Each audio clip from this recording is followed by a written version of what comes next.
Hello, my beautiful people. Welcome to Permission to Think. I'm Edwin Rustrian, and I'm glad you're joining me today. Thank you to all of you who week after week tune in to Permission to Think.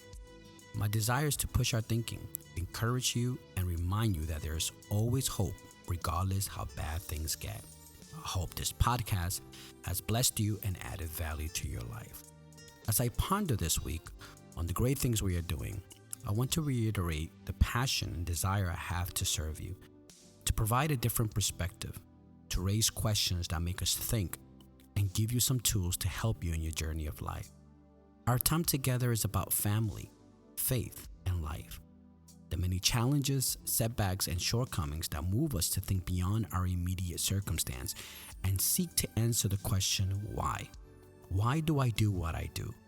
Why do you do what you do? When we identify our why, our how will appear in ways of others helping us in our journey to get to where we need to get. I made a commitment to learn, grow, and seek ways to help you discover the possibility of your next. I believe we can have strong and healthy families. I believe we can raise our voices as fathers, mothers, families, and let the world know we're here, engaged, and present.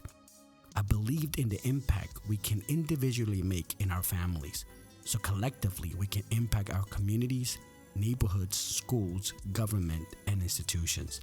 That's my commitment to you. It's my commitment to God, to Christ. I value you and I pray for you every day that God may give me the words to share with you so you can stand strong in your faith, for your family, and in your life. And now, let's give ourselves permission to think. Today, we're in part 3 of our series, Parenting for Today. And the questions I want to ask are, 1, what was your main reasoning for having children? 2, what did you think having children was going to do for you? 3, what have you learned about yourself as a person and as a parent? 4, what is your overall desire for your children? 5, what is your overall plan for your children as adults? 6, where are you in your parenting journey? And 7, does God play an important role in your parenting?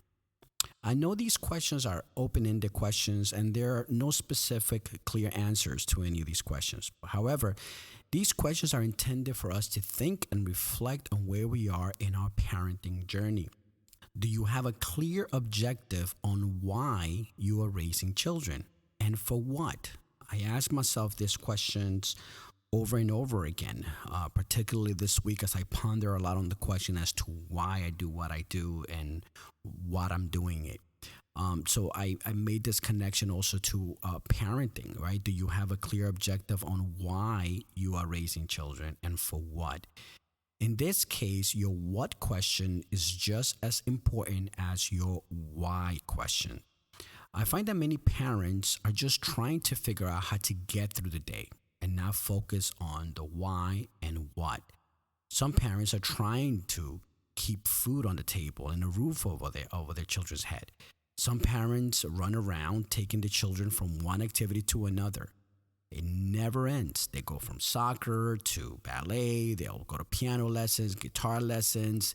A lot of times parents just have them in every possible activity they can imagine. They never have any time left for themselves or their spouses. Parents have an incredible amount of responsibility of providing shelter and food, a safe community to live, a good school district for their children, saving college funds so the children can attend college and not have any college debt. They provide every material want their children ask for and work long hours to feel validated and to justify the want factor. All of these things are wonderful and they are important. And it's responsible as parents that we do a lot of these things to give our children opportunities to succeed, to set them up for a bright future, to get them into the right schools.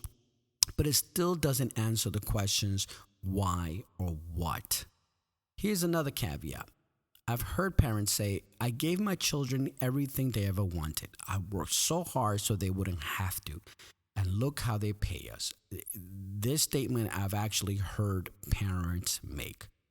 And it breaks my heart because I think that giving children everything that they want is not an answer. And quite often, when I hear parents say, I want to give my children what I didn't have, it usually translates to some sort of materialism or activities or programs that they themselves felt that they didn't have.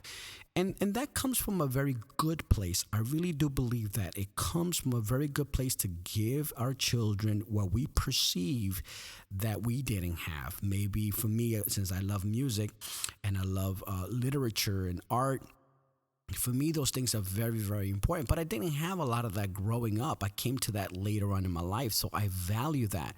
Let me give you this quick story. When I was a little kid, I think I must have been like in first grade. I was born in Guatemala, and I remember that I drew a picture, and there was a little contest of drawing, and so I drew this picture that to me it was a beautiful picture. It was the best picture that in my imagination, in my opinion, I could have ever done. And so they took all these pictures and they put them in some type of museum or display in the city where I lived in Guatemala. And I didn't have my father in my life, so there was no father figure to celebrate me or to even take me to this place. My mother was living in the United States, so I was not living with my mother either. My grandmother was around, but she struggled in many ways to try to keep the family together. I was her first grandchild, so but I had an uncle that was available to take me to this museum, to where they were going to display this exhibit where they were going to explain my artwork. And so we took like two buses, we walked, and we finally get to the place and found my drawing. And I was so excited.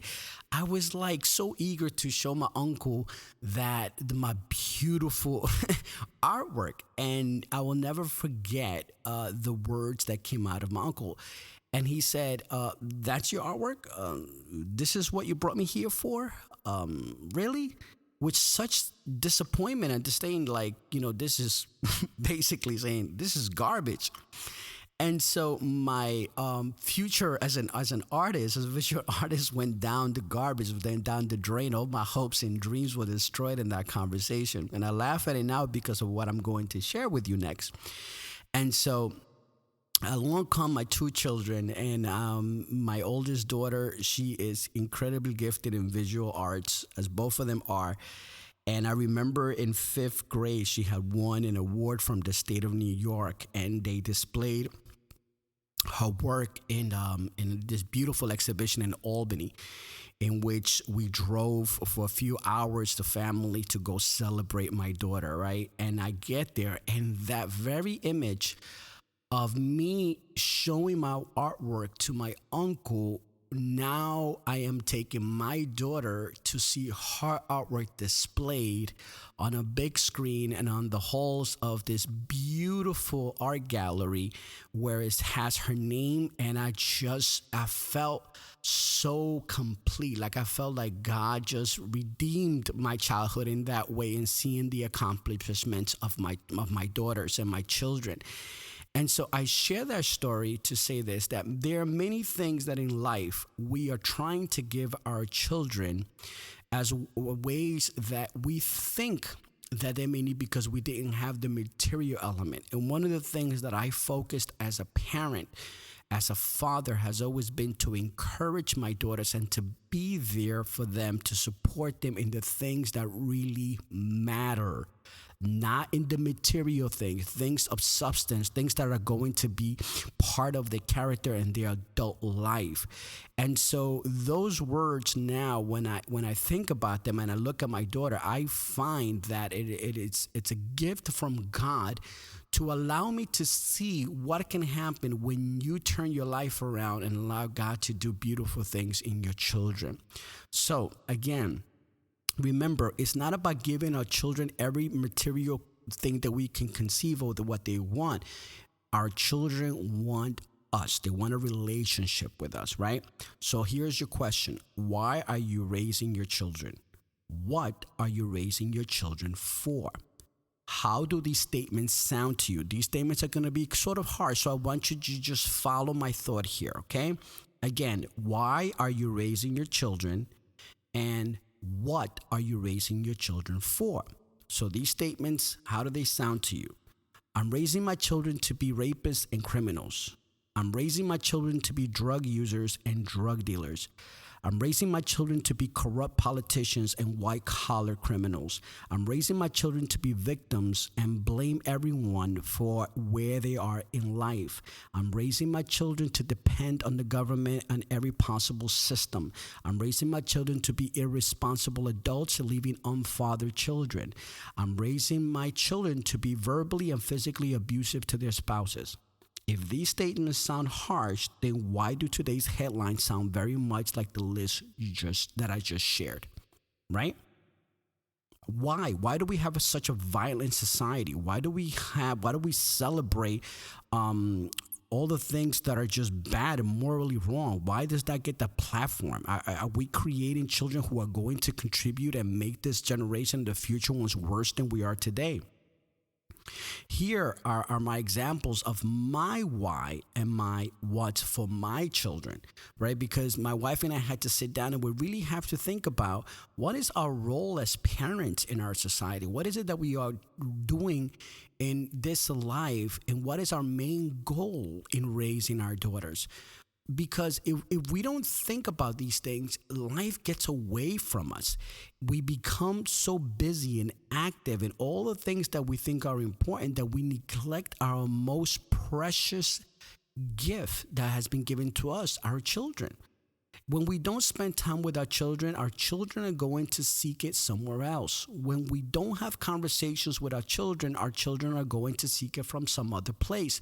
When we don't show them a compass, a moral compass, or a relationship that they can have with God, then they're going to seek it somewhere else. I've mentioned before many times that you have to be careful who has your children's ear, who has your children's eyes. It is very important that as parents, we are involved, that we are engaged. So let me share 5 of my reasons of the why question. Why? Because I desire for them to have an authentic relationship with Christ. Why? Because I desire for them to be responsible, functional adults. Why? Because I desire for them to live for truth, light, integrity, and godly character. Why? Because I desire for them to be good stewards of their gifts and to honor God with their lives and finances. Why? Because I desire for them to have a solid, clear identity on who they are and whose they are. These are my 5 whys. And when I sit down and I think about it, these are all about identity and relationship to their maker. It is my responsibility as a father, as a parent, to instill these paradigms, these longings in our heart to have a relationship with God. This is a biblical principle that you find it in Deuteronomy when God is giving the law to Moses, that it is important for them to understand who they are and whose they are so that their lives may be full of blessing and prosperity. How can our children be prosperous? How can our children feel fulfilled? How can our children feel complete when they don't know who their maker is, when they don't have a relationship and they don't see their parents have a relationship with Christ? This is the linchpin of our family and why we decided to do these things as a family. It is important for them to have an authentic relationship with Christ. It is important for us to know that our children will be responsible adults when they get older, as they go to work, as they contribute to society. We live for them to be, and our why is because we want them to be in truth and to be the light in the midst of the darkness and to live a life of integrity. The word integrity, we don't hear it anymore. We gotten used to corrupt government and leaders in our society, and we call that okay. To be good stewards, that's our why. The stewards of the gifts that they have been given, and that we are just facilitators and stewards of their life. And because we want them to have a clear identity in who they are and whose they are. These 5 things are so important. These are my whys. And so when we parent from that perspective, that to understand that if I want them to have an authentic relationship with God, I must be able to display an authentic relationship with Christ, not a perfect relationship. Notice the difference. An authentic relationship means that I fail, that I have my shortcomings, but that I know that I am loved by God, that I am loved by Christ, and He has forgiven and redeemed me. And each and every day I am learning, I'm growing. But do they see me pray? Do they see me read the Word? Do they see how I'm treating their mother? Do they see how I deal with tough situations? What do I do when I don't know what to do? Do they see that in me? Because there's going to come a time when they become adults that they're going to be met with these challenges. Let me give you now my 5 reasons for my what. What am I raising them for? I'm raising our children to feed the hungry, clothe the naked, give to drink to the thirsty. We're raising the what to empathize with others, to speak and advocate for the fatherless, to live as a true representative of God's unfailing love, to live in the abundance of humility and servanthood. This is the what question that I wanted to just raise, okay? The why, and now this is the what, is that they have a responsibility as children of God to serve the community, to serve their neighbors, to love their neighbors, to be able to be advocates for the love of God through what? Through caregiving, through looking out for others, to understanding the suffering and the illness that others may go to have a heart that breaks for the ones that are broken, the ones who are in need, to see a need and feel the deep desire to fill that need. We are the hands and the feet of God in this earth to do good to others, to do good so that the world can become a better place for the next generation. It is important for us to understand this principle that as we are giving our children all the things that we perceive that they need or they want at times, that the most precious desire for us is our why. Our why for them to have a personal relationship with God and with Christ. For what? To serve others in this world, to love the neighbor, to love the fatherless, to love the widow, to provide for the elderly, take care for the children. We are here in this world for a reason and a purpose. And the longer we delay that acknowledgement and we push and we move towards that purpose for what God has called us to, my purpose and my wife's purpose as parents today is to raise our girls to have a true relationship with Christ and to know their identity so they can then serve their community in their jobs, in their institutions, in their workplace when they become adults, and that they can continue when they have children, that they have received some sort of pattern from us, that they have seen what it means to be godly parents, not perfect parents, but godly parents, always seeking God's hand, always seeking God's character and provision, and that we can know that in all things we can trust God in our lives. Parenting for today is about having courageous conversations about your parenting style. Remember what we spoke in the first episode. Are you an authoritarian parent? Are you an authoritative parent? Are you a permissive parent? Are you a neglectful parent? Part 2 was about, do you know your ducklings? Do you know all your children? Do you know their triggers? Do you know their temperament and their personalities? Do you have credibility with your children, or do they constantly catch you lying or switching the truth, or expanding or elaborating, or just justifying as to your behavior why you want to do something? Do you empathize with your children? Do you know why and for what you are raising your children? Parenting is a 24/7, 365-day job, and it's for the rest of your life. You never stop worrying, being concerned about your children. You never stop being concerned for their well-being. You want to make sure they succeed and thrive in life. You want to make sure they find a great spouse. You want to make sure nothing bad ever happens to them. As wonderful and meaningful all these sentiments are, it's not always the case. Our children, because they are human, they are going to make mistakes.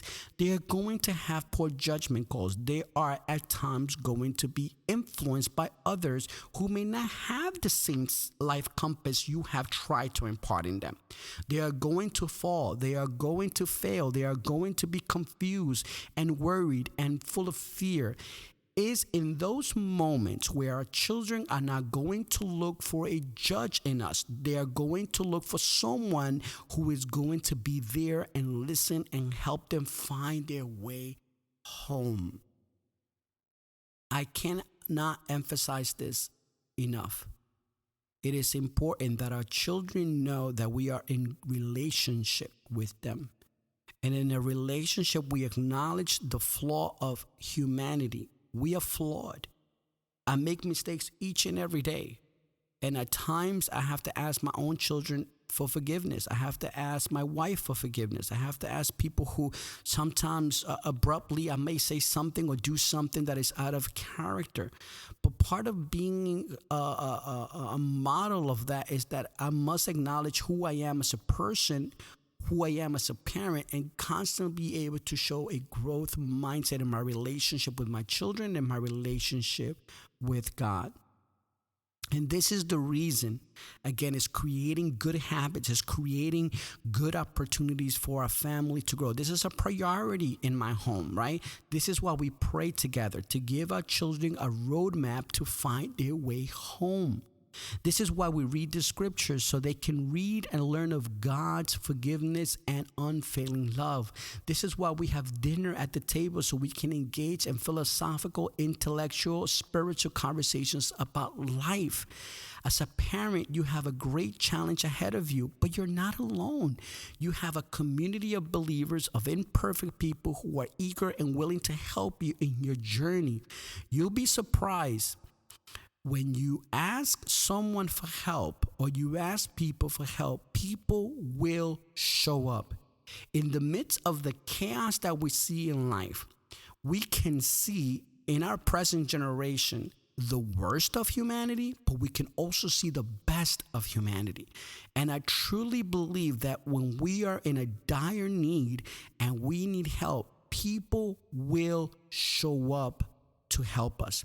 The problem is that many of us are prideful. Many times we don't seek help because we may appear weak to others.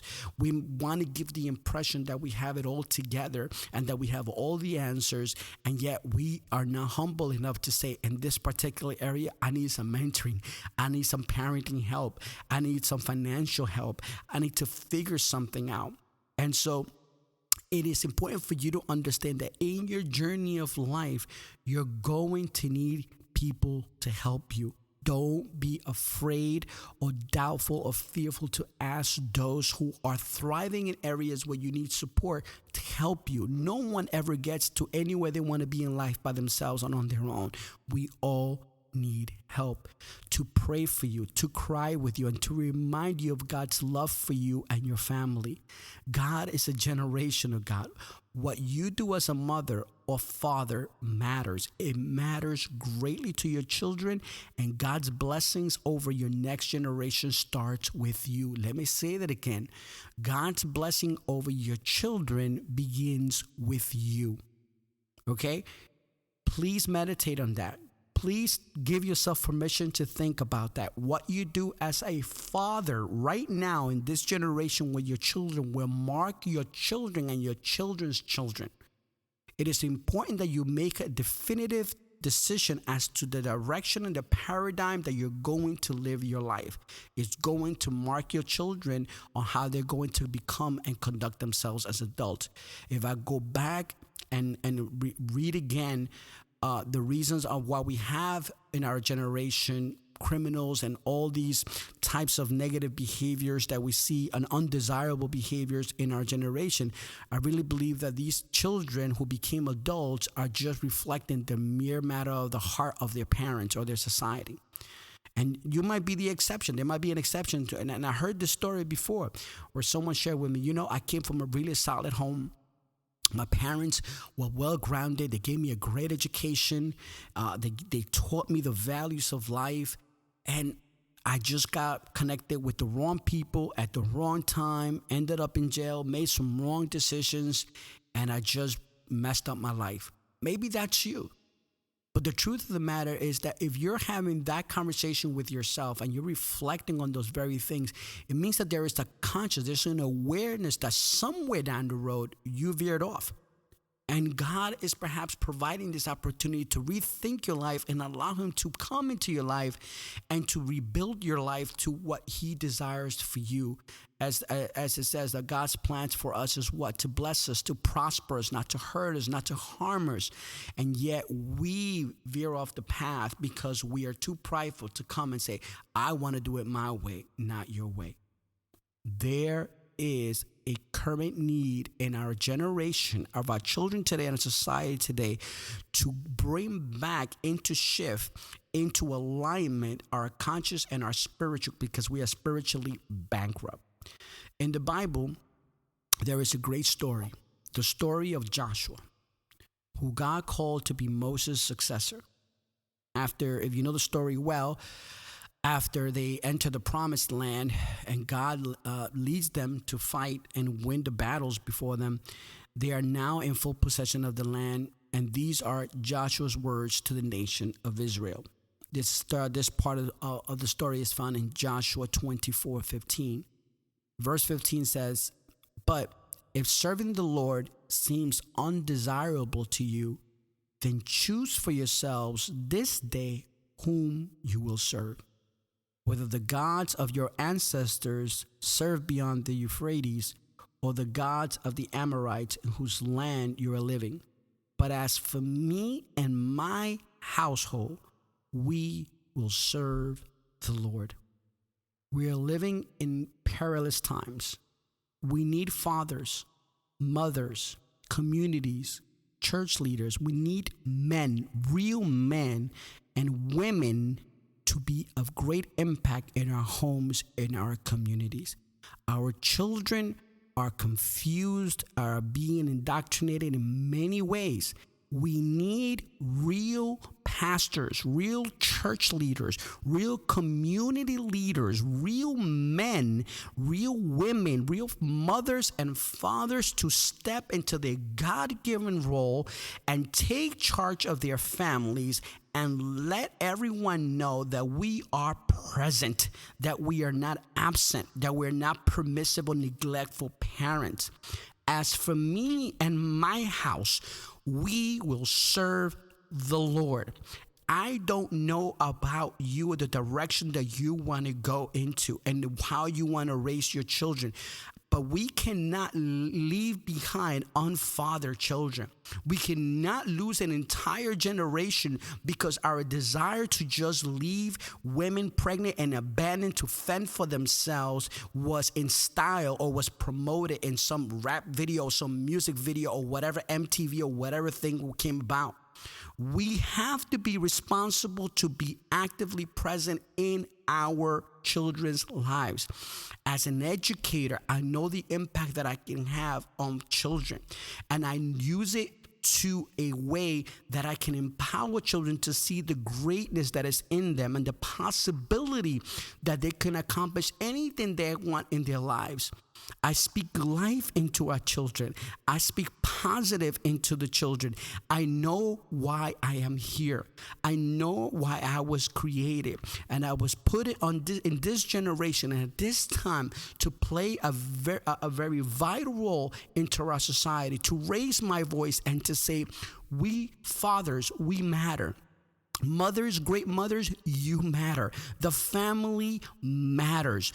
It matters what we do now, and we're going to see, we're not just seeing it right now, but we're going to continue to see the circumstances and the results of present and absent fathers in our society. I'm asking you again to really think about your function as parents in our society. It is great to give our children all the things that we think or they want or they need. But let us not forget our why. Let us not forget for what we are preparing our children for. We can't just possibly be preparing our children just to be rich and to make money and to be disconnected from the responsibility that we have in our society. Our why must be greater to just be like, hey, I just want to give my child a great childhood, the one that I didn't have. It has to go beyond that. It has to go beyond just the trivial aspects of life. It doesn't mean that those things do not have their place. They do. But what is the one thing that you want to leave your children? Okay, what do you want your children when you pass on from this life? What do you want your children to know and to say about you? My mom was a great, powerful, persistent, resilient mother. My father was relentless. My family taught me the values of hard work, integrity, commitment, truth, honor, respect, hard work, and a relationship with God. What is going to be said of you at the end of your days? What is going to be said about you from your children that would say, wow, my parents love me. They taught me that life was hard, difficult, challenging. I would have setbacks. I would suffer. I would cry. But they taught me to trust in God. They taught me to get up and not to stay down. The families in this present generation are needed to raise their voices. I'm going to leave you with our quote of the day. And it comes from best-selling Christian author, one of my favorite men who has impacted my life greatly. And his name is Chip Ingram. And this is what he wrote. He wrote, the more secular we become, the more society pushes our children to the margins. They are often portrayed as burdens, inconveniences, drains on finances, or hindrance to careers. In the kingdom of God, they are priceless. Remember, my beautiful people, never compromise integrity for comfort. Stay strong. Bye-bye.